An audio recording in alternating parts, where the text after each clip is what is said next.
At the company's new product launch, I punched my wife's first love and deafened him. The day after I was taken into custody, the divorce papers were served to me. At the hearing, her first love flaunted their brand new marriage certificate right in my face. All of Manhattan's high society knew me as a fiercely possessive madman, and they were all waiting for me to get out of prison, destroy her new husband, and win her back. But to everyone's surprise, I vanished without a trace the day my sentence was up. Until one day, at a bustling tourist spot in Sedona, someone called out the name I used to go by. "Ethan, you want some kebabs, right? Spicy or not? Have you even forgotten that I never eat spicy food?" "My apologies," I explained politely. "We get so many regulars every day, I can't possibly remember everyone's preferences. It's better to ask and avoid any mistakes." The air in front of me seemed to freeze, broken only by the impatient voices of other tourists in line. "Hey lady, are you going to order or not? If not, let the rest of us go. Seriously, this viral kebab stand is amazing, but you have to wait for your number to be called." Chloe stared at me for a long time, until her eyes began to ache,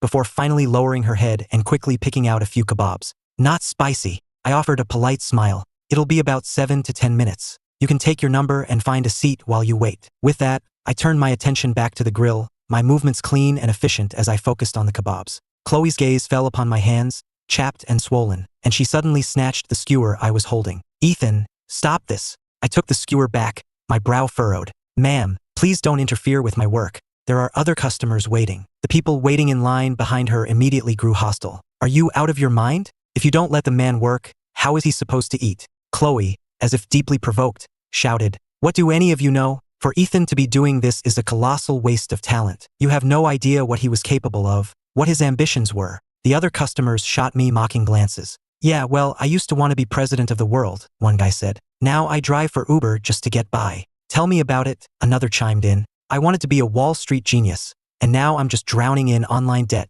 Chloe looked at them as if they were idiots, her eyes filled with disdain. "It's pointless talking to you." She turned back to me, her gaze intense. "I know you're not doing this because you want to. The code you wrote was the best in the industry. You could be making millions in a heartbeat if you wanted. Why are you hiding out here?" Before I could answer, her eyes welled up with tears of self-reproach. "Is it because of me? I know what happened was a huge blow, but I never imagined you'd fall apart like this, that you'd end up here." Her expression was one of profound pity, as if I were engaged in the most menial labor imaginable. My expression remained neutral. "Ma'am, if you've lost your appetite, I can refund your order. Otherwise, please stop disrupting my business." Chloe froze, a look of disbelief and deep sorrow on her face. With her eyes still red, she found a place to sit. "Who said I'm not eating? I'm eating." I turned back to the grill and finished her order. Chloe ate her kebabs through tears, glancing at me hopefully several times, as if waiting for me to comfort her the way I used to. But I only frowned slightly, replaced the stack of napkins she had used, and said,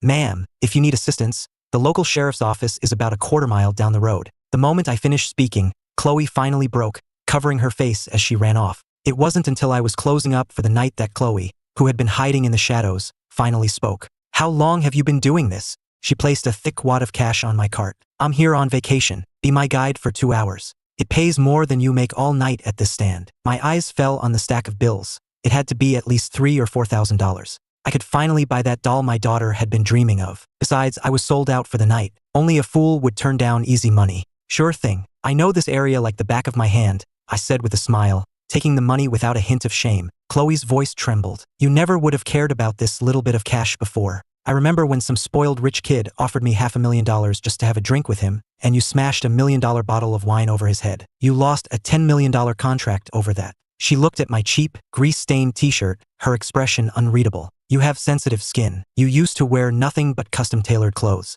A single pair of your old socks probably cost more than this entire cart. Let's go. No point in talking about that now." She truly couldn't understand how the man who was once so full of life, who spent money like it was water, could have changed so drastically. I didn't reply, instead pointing with a smile to a magnificent, palace-like structure perched on a distant cliff. "They call that the Celestial Palace, nestled in the valley, a view of heaven and earth. It's a local landmark, built right into the cliffside." I continued my guide spiel naturally, then turned to her. "Have you ever been here before?" Chloe, who had been staring at me the whole time, dazedly shook her head. "No. We should go up. When you see the whole world spread out before you, you'll understand." I once thought I'd never be able to let go of Chloe. Looking back on it now, the idea is laughable. Chloe met my gaze, which was open and honest but completely devoid of affection, and she felt a sharp pang in her chest. On the path up the mountain, I played the part of a diligent guide, telling her all about the local history and culture. This stone monument dates back to the early settlers. Legend says a hermit meditated here for years and carved this inscription to remind future generations not to forget where they came from. And the moss on the rocks has that unique color because it's a rare species of lichen that only grows in this specific climate.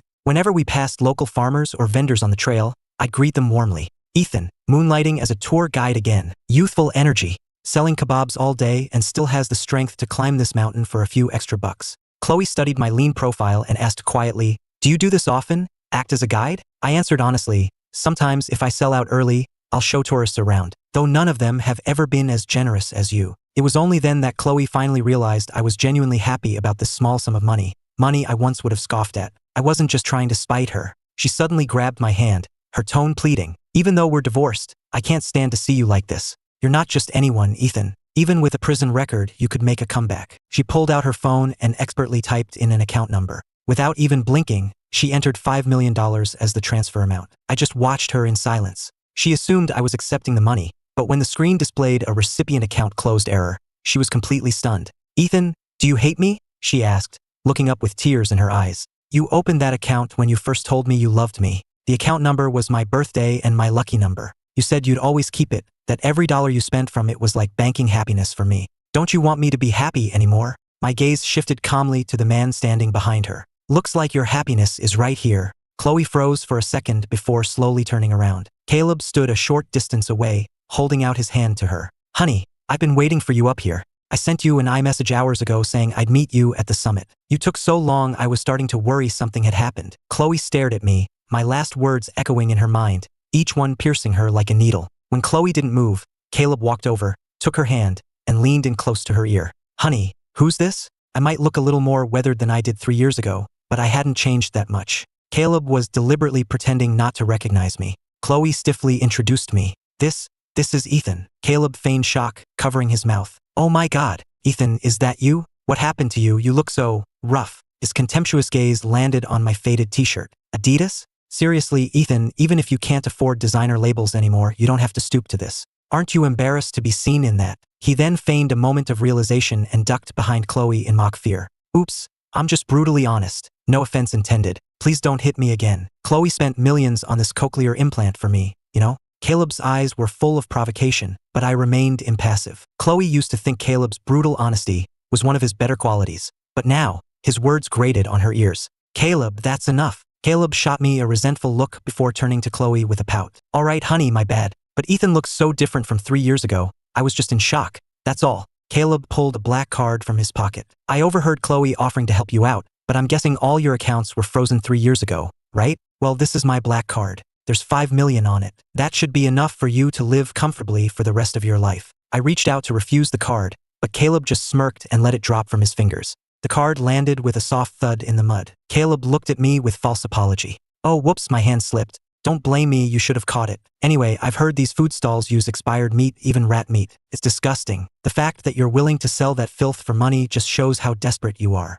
A few nearby tourists holding kebabs suddenly looked disgusted, staring uncertainly at their food. My gaze snapped towards Caleb, sharp and cold. Chloe, thinking I was about to hit him, quickly moved to shield him. I bent down, picked up the muddy card, and tossed it back at Caleb. "All the food sold in this park, including my kebabs, is subject to health and safety inspections. If you have any actual evidence to the contrary, feel free to file a report." My confident response seemed to reassure the other tourists, and they began to speak up in my defense, turning on Caleb. "This guy's lamb and beef are cut and skewered fresh every morning. We've seen him do it ourselves. That's right, he even live streams his trips to the butcher. His prep station is spotless. There's no way he's using expired meat or anything like that." Caleb opened his mouth to argue, but Chloe, her face grim, pulled him back. "Caleb, stop it." Caleb reluctantly shut his mouth, not daring to argue further. Chloe looked into my cold, dispassionate eyes, her fists clenching. "I'm sorry for bothering you today. It won't happen again. You've really changed." 3 years ago, Chloe had promised that after the product launch, she would announce our engagement to the press. But when I came out, dressed for the occasion, I saw her walking onto the stage with Caleb. She praised Caleb as a genius in the tech field, and when a reporter asked if they were a couple, she simply blushed and looked down, letting everyone assume they were. I was going to swallow my rage and confront her after the event. But just then, an intimate photo of Chloe appeared on my phone. The man in the picture with her was Caleb. From the stage, he even shot a smug smirk in my direction, as if I were already a defeated man. Back then, I was young, hot-headed, and couldn't tolerate the slightest betrayal. I stormed the stage and laid into Caleb, punch after punch, beating him half to death. Chloe seemed to recall that day as well, and with a trace of fear in her eyes, she gave me a bitter smile. If you had been as calm then as you are now, maybe things wouldn't have ended this way. The moment she said that, the color drained from Caleb's face. I didn't respond, just silently marked the time in my head. She looked at me with a complicated expression, then finally sighed. She took the black card from Caleb, wiped it clean, and offered it to me. What he did was wrong. I apologized for him. Please take this. I won't be able to rest easy if you don't. Caleb was so furious his eyes were red, but he forced himself to look magnanimous and said nothing. I looked at Chloe calmly, then took 2 steps back, creating distance between us. Since your husband is here, I won't keep you. I don't need the money. I pulled out a portion of the cash she'd given me earlier. We agreed on 2 hours. We still have about half an hour left, so here's a quarter of your money back. I pressed the money into her hand and turned to leave. She screamed after me, Ethan, can't you just swallow your pride for once? 3 years ago, you beat Caleb deaf just because he got on stage before you, and you refused to apologize. Now you're rejecting my help because of that same damn pride. Don't you realize you're only hurting yourself? You used to talk about building an empire, about making something of yourself. Look at you now. You'll never build anything like this. You'll be lucky to find a wife and have kids. Have you forgotten your mother's dying wish was for you to settle down and start a family? Seeing my expression flicker, Chloe pressed her advantage. Take the money and make a life for yourself. Are you going to let the family name die with you? Find a wife, have a child. Consider it a final favor, for old time's sake. Just as she was about to press the black card into my hand, a little girl with pigtails launched herself into my arms. Daddy, why aren't you home yet? Mommy and I were worried about you. My face instantly lit up with a smile. I hugged my daughter and kissed her cheek. We're heading home right now, sweetie. Chloe's expression froze, and her voice trembled as she asked, Is that your daughter? I asked my daughter, where's your mommy? My daughter answered clearly, Mommy went to buy me a caramel apple. Only then did I look back at Chloe and nod, meeting her gaze directly. Yes, this is my daughter. Chloe blurted out in disbelief, but she looks like she's at least 2. You were sentenced to prison over 3 years ago. How could you possibly have a child this old? Chloe racked her brain. She remembered it clearly. I was sentenced to 3 years. How could this child exist? I looked down at my daughter, who was indeed tall for her age, and said casually, She's only 1. Her mother's a nutritionist, so she's very well taken care of, which is why she's bigger than most kids her age. Besides, my sentence was reduced on appeal. You probably missed it. You and Caleb were busy on your honeymoon right after you got married. A cynical smile touched my lips as I said it. It was true. Not long after I was sentenced for assaulting Caleb, Chloe had filed for divorce. Back then, I wasn't as philosophical as I am now. I couldn't comprehend how the woman I'd loved for years could betray me so completely. I had lost my reputation, my fortune, and the woman I loved. I was so deep in despair I couldn't even eat. And that was when she appeared. Chloe blinked, as if trying to remember. Her lips parted. If you had just apologized to Caleb back then, he would have signed the affidavit to reduce your sentence. But you just had to be stubborn. Let's not talk about it, I said, cutting her off. I didn't want to discuss such things in front of my daughter. It would tarnish her view of the world. Chloe stared at me, her eyes turning red again. I held my daughter and prepared to go find my wife. You two enjoy the rest of your trip. I'm going home. The words going home seemed to strike a nerve. Chloe looked at me stubbornly. We're old acquaintances, after all. Even if things ended badly, like you said, that's all in the past. You wouldn't mind if I said hello to your wife, would you? Chloe glanced at my cheap clothes, then at my daughter's little Elsa princess dress, and a flicker of her old confidence returned. Caleb, trailing behind Chloe, looked at me with a smug tone. It's good you've finally accepted your reality, found a simple woman to settle down with. After all, a woman as exceptional as Chloe is one of a kind. Once you lose someone like that, she's gone for good. Oh, right, you said your wife is a nutritionist? Funny, I've never heard of any famous nutritionists from around here. You weren't just making that up to save face, were you? She's more like a housekeeper, right? The kind who just cooks meals? I guess taking care of someone's diet could technically be related to nutrition. He grinned as he spouted his theories, completely oblivious to how rude he was being. Chloe frowned, recognizing the mockery in Caleb's tone, but she didn't stop him. Instead, she looked at me. So, your wife is a housekeeper? What does that mean for you and the child? Does that mean you have to do all the cooking and raising the baby yourself? I had intended to ignore them, but Chloe's question made me frown. What's wrong with a man cooking and taking care of his child? I work the stall at night, which leaves my days free to spend with her. She'll be starting preschool in a few years,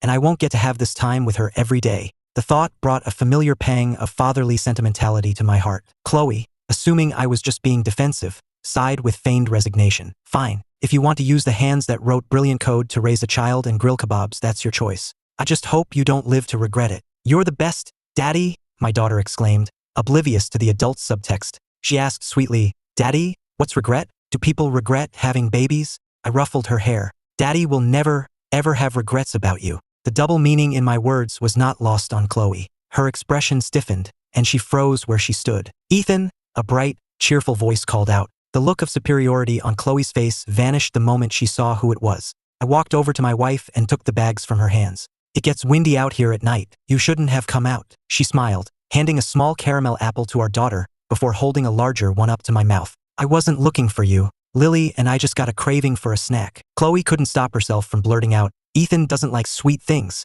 I leaned down and took a bite of the caramel apple my wife was holding. My wife, Maya, finally seemed to notice Chloe. "I'm sorry, what did you say?" "Nothing." Caleb let out a sudden, derisive laugh. "Chloe, people's tastes change. Maybe he likes sweets now. You know, when you're used to five-star dining, sometimes you develop a craving for simple peasant food." Caleb shot a meaningful glance at my wife, who was dressed in a cozy fleece jacket, his eyes full of arrogance. He raised his wrist, flashing an expensive Patek Philippe watch. Expensive things are expensive for a reason, and cheap things always have their fatal flaws. Chloe's expression soured. "Stop it," she hissed at him. My wife has always been fiercely protective. Hearing Caleb's jab at us, she fired back instantly. He's right. Some people are just inherently cheap, and no amount of designer labels can hide their own ignorance and poor taste. "Why you?" Maya's wit was always sharp, and Caleb was left speechless, unsure how to respond. If he argued, he'd be admitting the insult was about him. If he stayed silent, he'd be accepting it. Chloe shot Caleb a furious glare. "Idiot." It was the first time Chloe had ever spoken to him like that.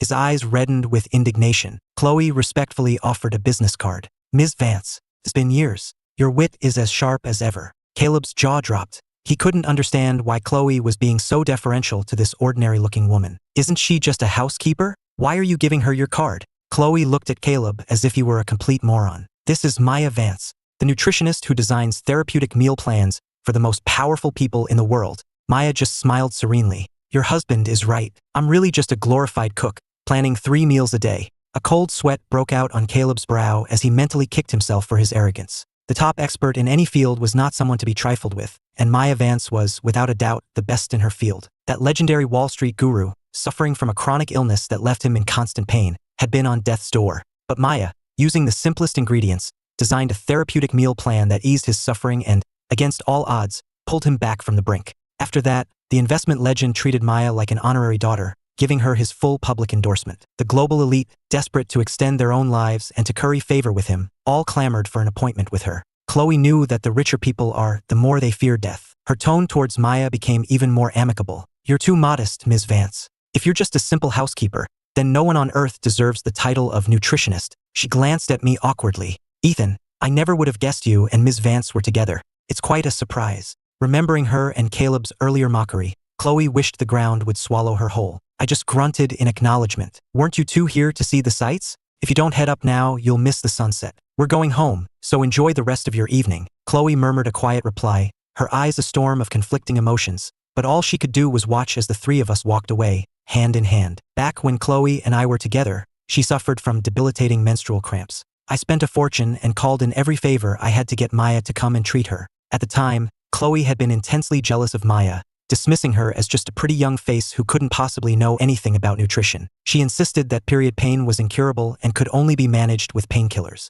But after 3 months of Maya's dietary plan, Chloe's pain was gone completely, and she was even sleeping better than ever. She had to admit Maya's expertise and even asked me to hire her to treat Caleb. "Caleb came from a poor village," she'd said. "He worked so hard to get through college, and his health has always been fragile. Maya's just a cook. Anyway, we can just pay her to help him, right?" She had no idea that getting Maya to clear 3 months in her schedule, turning down requests from billionaires and world leaders, was a miracle in itself. And I certainly wasn't generous enough to do it for her ex-boyfriend. After I refused, Chloe started giving me the cold shoulder. She didn't speak to me again until the day of the product launch, after Caleb had provoked me into attacking him. "If you hit him one more time, I'll divorce you." I paused for a single second, then I hit him again, and again. I didn't stop until the cops pulled me off him and the paramedics loaded him into an ambulance. Soon after, news of Maya saving the life of that Wall Street legend went global. I was in prison on a hunger strike and close to death when I saw her on television. She was smiling in an interview, saying, "As long as someone has the will to live, I'm willing to try my best to help." I had assumed my connection to Maya ended when her contract did, but then, she showed up at the prison to visit me. I just stared at her, stunned. "The contract was for 3 full months," she said. I left on the 30th, but that month had 31 days. I owe you 1 day of service, but they won't let me bring food in here. So when you get out, I'll make good on that last day. I remembered people saying she was meticulous and principled, and I saw then that it was true. I smiled bitterly and shook my head. It doesn't matter. I've lost the will to live anyway. Her tone became urgent. It does matter. If I don't fulfill the terms, I'm in breach of contract, and I have no intention of refunding that $30 million fee you paid. You don't have to. Keep it. That's not an option. Maya Vance, never break a contract. After that, Maya visited me every single month. I couldn't understand her persistence. Even the excuses she came up with seemed flimsy and transparent. But it was because of that persistence that I suddenly found myself wanting to get out of prison as soon as possible. Maya noticed the change in me, and her smiles during her visits became more genuine. I earned an early release for good behavior, and when I got out, Maya and I fell into a relationship as if it were the most natural thing in the world. I often wondered why Maya, who was already world famous, would have chosen me when I had absolutely nothing. But she always showed me her love through her actions, until I no longer had to ask that question. I walked towards home, holding my daughter in one arm and Maya's hand with the other. Suddenly, the phone in my pocket started ringing. Maya pulled the phone from my pocket and answered it on speaker. "Ethan, you did that on purpose, didn't you?" I didn't know what he was talking about. It was Caleb, his voice dripping with scorn. There's no way Maya Vance would be with a kebab vendor. I looked it up online. Her husband is some tech mogul overseas. It's not you. I was taken aback. How could my information be online? I had been so careful, always wearing a mask in public, deliberately keeping a low profile. 6 months ago, after settling all my affairs, I brought my wife and daughter back to the States to unwind. My daughter fell in love with kebabs, so I started learning how to make them at this stand. I wanted to be able to make them for her, to give her a taste of home, even after we moved abroad again. Caleb continued his tirade. "You must have begged her to put on this little show for you, trading on some old connection. What was your plan? To make Chloe jealous and win her back? Let me tell you something. She's my wife now. Don't think for a second you can play on her pity. Everything she has is mine, and you have nothing to do with her." Without Chloe there to restrain him, Caleb grew even bolder. "You pull another stunt like this, and I swear I will personally come down there and trash your pathetic little kebab stand." My daughter flinched at his aggressive tone, but she bravely retorted, "You leave my daddy's stand alone, or I'll bite you." Caleb actually laughed. "You silly little girl. You have no idea how the world works, do you? I could beat your daddy until he was deaf, mute, and crippled, and no one would do a thing about it. You must be one of his relatives' kids, right? Do you know that little liars go to jail? I should have the cops come and arrest you right now." He probably expected her to cry, but instead, she stood her ground. "Ethan is my daddy. We're not going to be arrested. You are." I stroked my daughter's hair and spoke into the phone, my voice ice cold. "Caleb, I suggest you stop right there. Running into Chloe today was a complete coincidence. It's not what you think. Who are you trying to kid? A loser like you doesn't just run into someone like Chloe by accident. You know, it's your own fault you're in this mess.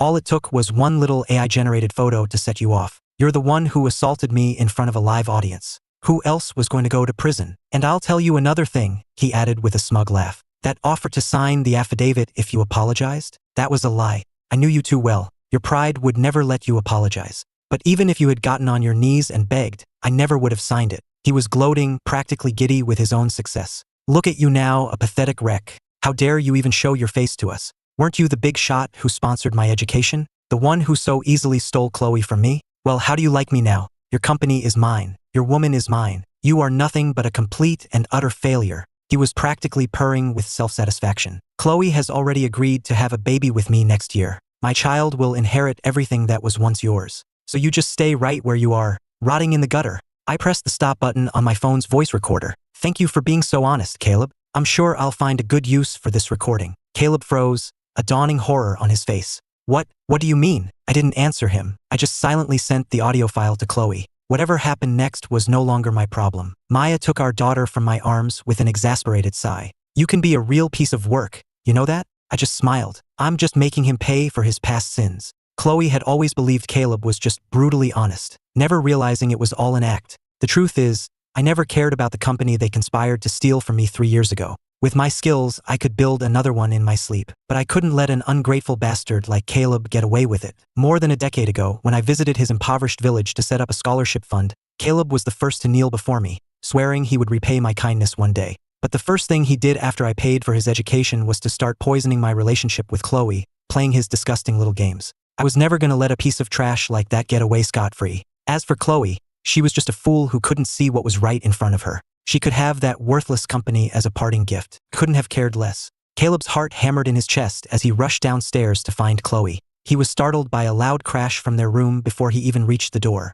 He found Chloe in a rage, smashing everything in sight. Her fury only intensified when she saw him. "Caleb, you are going to explain this to me right now." Chloe's lips trembled with rage, her eyes bloodshot. Caleb tried to bluff his way out. "I don't know what you're talking about. Did Ethan say something to you? He's trying to drive us apart. We're married, Chloe. You can't believe his lies. He probably used AI to fake some audio to trick you. You have to believe me, honey." The word honey from his lips made Chloe feel sick. She slapped him hard across the face. "Don't you ever call me that again. You disgust me." She hit play on the recording, and Caleb's smug, gloating voice filled the room. "I had the audio file authenticated the second I received it," Chloe said, her voice dangerously low. "It hasn't been altered in any way. Did you really think I was that stupid?" She looked at him with such hatred she could have torn him apart. But in that moment, what she wanted more than anything was to get me back. Her face went cold as ice. "We have a prenup. I suggest you pack your things and leave quietly. Otherwise, I will destroy you." Caleb stared at her in disbelief, stunned by her ruthlessness.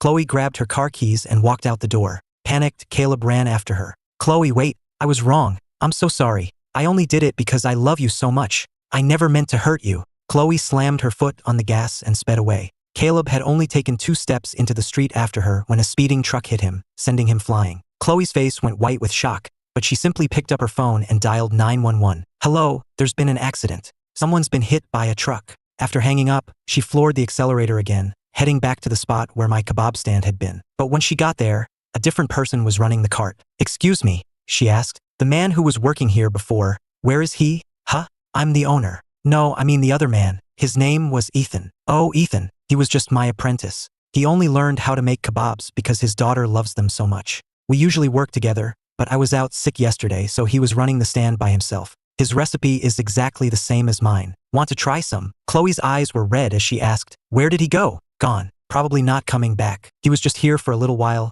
traveling and unwinding. I guess he's already on his way to the next stop." The owner cheerfully grilled a kebab for her and handed it over. But when Chloe took a bite, it tasted nothing like the one from the day before. "Not spicy," she murmured, tears streaming down her face as she ate. The owner was so alarmed by her behavior that he called the police, thinking something was seriously wrong. The officers who responded were the same ones investigating the truck accident. When they identified Chloe as the wife of the victim, Caleb, they took her in for questioning. The news that one of them was in the hospital and the other was in police custody spread like wildfire online. The stock price of Chloe's company plummeted by double digits overnight. Meanwhile, I was in the backyard of our villa in LA, grilling kebabs for my wife and daughter. "Looks great, Senior," Maya said with a grin, taking a kebab and praising my handiwork. My daughter, Lily, was happily stuffing her face with a smaller skewer of her own. As I watched the last rays of the sunset paint the sky, a contented smile spread across my face. Maya had been my junior in college. A hazy memory suddenly sharpened in my mind. A cheerful girl who was always smiling,